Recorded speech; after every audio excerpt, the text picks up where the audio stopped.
Did you know that between the late 1700s and the late 1800s, more than 10,000 Korean Catholics were martyred? That's right. The Christian faith took root in Korea despite tremendous opposition.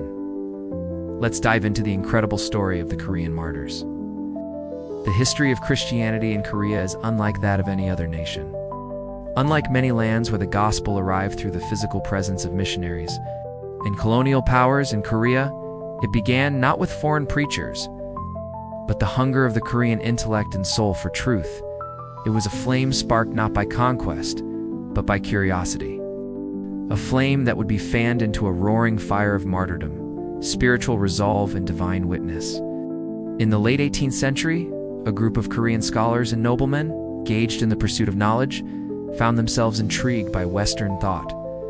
This curiosity eventually led them to Christian texts, discovered through Korea's embassies to the Chinese capital. These books were not simply read. They were studied, pondered, and debated.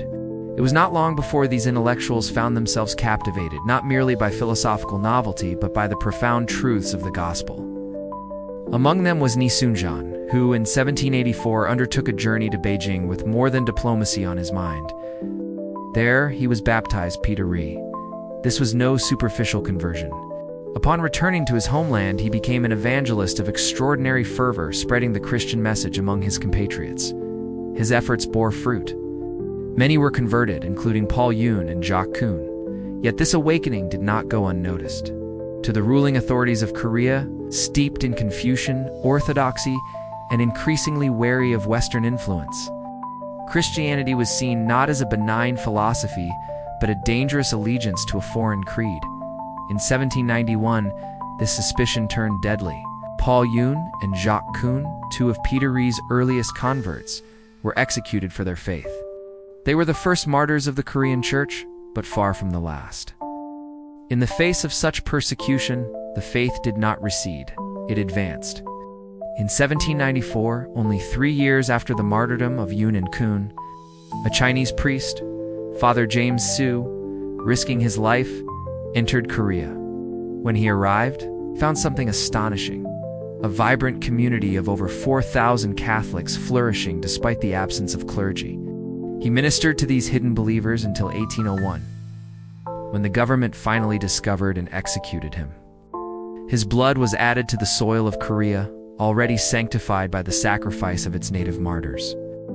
The growing faith movement needed guidance, Rome responded.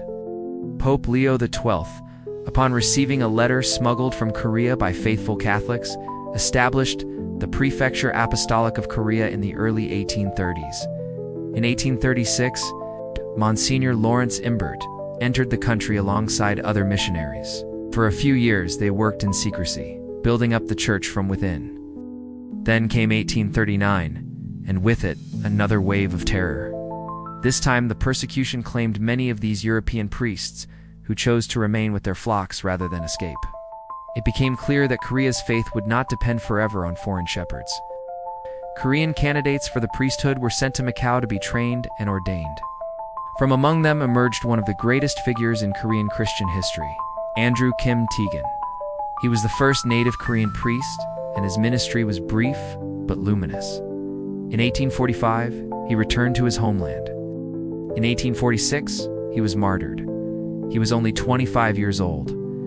Yet despite this continued persecution, the Korean Church continued to grow. By 1846, it was estimated that there were around 100,000 Korean Catholics. But the following year, things changed. Government officials, suspicious of the Christians, ordered that crosses be removed from church buildings and that Korean clergy wear Chinese clothes to conceal their identity. Despite this, the Christians continued to gather in secret and to live out their faith. However, the government soon became aware of this and arrested several priests and bishops. In 1866, another ferocious wave of martyrdom swept through Korea. 2 bishops, 6 French missionaries, another Korean priest, and over 8,000 lay Catholics were executed. Families were destroyed, villages were scattered, yet the faith endured. Many fled to remote mountain areas where they lived in secrecy, continuing to pass down the Catechism. Baptized their children, and celebrate their faith in whispers and shadows. And even this was not the end. The Christian faith sown in study and nurtured through martyrdom would become a deep wellspring in the Korean national identity. So why did so many Koreans face such horrible deaths rather than abandon their newfound faith? Well, it's because they didn't see Christianity as just a set of beliefs. They saw it as a relationship with God and a way of life.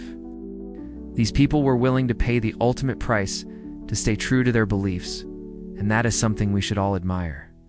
On September 6, 1984, on the soil where so many of these brave witnesses had died, Pope John Paul II canonized 103 Korean martyrs in Seoul. Among them were Andrew Kim, Taegon, Paul Chong Ha-sung, a lay apostle who helped organize the church, and other laity and clergy from all walks of life. The canonization was not only an acknowledgement of individual holiness, but of a church born from within, purified in fire, and made luminous through sacrifice. Today, the Korean church is one of the largest and most vibrant in the world. It stands as a testament to the power of the gospel and the courage of those who lived and died for the faith. If you want to learn more about the Korean martyrs, check out the resources in the description below. Thank you for watching this episode. We hope that you learned something new and were inspired by the story of the Korean martyrs. We want to thank all of our supporters for making it possible for us to bring these videos to everyone for free. If you would like to support us, please check out the links in the description below. Don't forget to subscribe to get updates on our latest episodes. Thanks for watching.